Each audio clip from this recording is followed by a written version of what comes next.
Welcome to my channel CA Joyam. There are two new fresh updates, one from RBI on credit cards and one from income tax on PAN Aadhaar linking. Good evening friends. A quick update. There are two updates, one of RBI, one of income tax. सबसे पहले RBI का, अभी credit card आप लोग लेते हैं, ये amendment जो रूल है ये लागू रहेगा 1 जून 2024 से.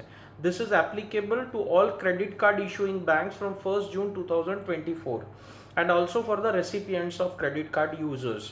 Now, सबसे पहले बिलिंग साइकिल होता है, मतलब हर महीने के 25 तारीख को वो बिल रेज करेंगे आपके क्रेडिट कार्ड यूसेज का, और आपको समझ लीजिए फॉर एग्जांपल नेक्स्ट मंथ के 10th के अंदर वो पेमेंट करना है.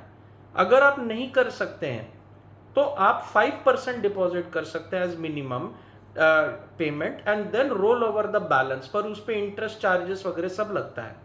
अब किसी के पास पेमेंट नहीं रहता या सैलरी लेट होता है तो क्रेडिट कार्ड इशूअर के पास आप लाइफ टाइम में एक बार अपना बिलिंग साइकिल चेंज करवा सकते हैं. मतलब 25 हर महीने के 25 के बदले हर महीने के 5 तारीख को या 10 तारीख को आप अपना बिलिंग साइकिल उसमें अमेंड करवा सकते हैं एक बार. This facility is applicable from 1 June 2024. इसका मतलब है आपका सैलरी या इनकम जो भी टाइमिंग है उसके साथ क्लैश हो बिलिंग साइकिल के साथ, और आप पूरा पेमेंट टाइम पे भरे ताकि हैवी इंटरेस्ट और पेनल्टी आप पे लागू न हो. तो ये अमेंडमेंट लागू है 1 जून 2024 से. दूसरा, पिछले महीने इनकम टैक्स ने एक रूल जारी किया था कि जिनका पैन और आधार लिंक नहीं हुआ है उन पे स्टेटमेंट ऑफ फाइनेंशियल ट्रांजैक्शंस का पेनल्टी या हायर टीडीएस लागू नहीं होगा 31 मई तक.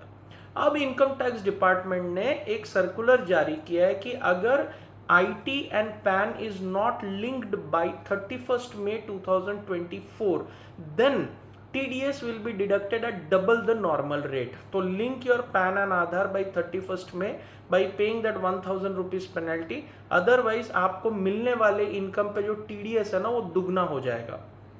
Plus 31st May is also the last date for submission of statement of financial transaction SFT.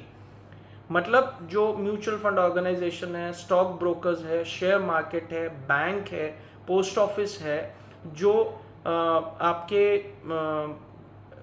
Broker है, रजिस्ट्रार ऑफ प्रॉपर्टीज है, these are all reporting entities for statement of financial transaction, ताकि एक person के साथ जो dealing हुआ है ये डीलिंग का ब्यूरो ये एसएफटी में देना जरूरी है, ये banks, post office, brokers, stock exchanges को, ताकि जो हाई वैल्यू ट्रांजैक्शन है एक पर्सन, एक इंडिविजुअल का या एक कंपनी का, वो हाईलाइट हो जाए और एडवांस टैक्स पेमेंट के लिए काम में आए, जो कि जून, सितंबर, दिसंबर और मार्च में एप्लीकेबल रहता है. तो उसके लिए भी रिमाइंडर्स आते हैं. अगर ये एसएफटी 31 मई तक फाइल नहीं किया तो रिपोर्टिंग एंटिटीज को 1000 पर डे के हिसाब से पेनल्टी लगेगा. So these are the two new updates. Please like and subscribe to the channel for coming to know of more such updates. We'll be back with more such videos. Please like and subscribe to the channel and have a nice week ahead.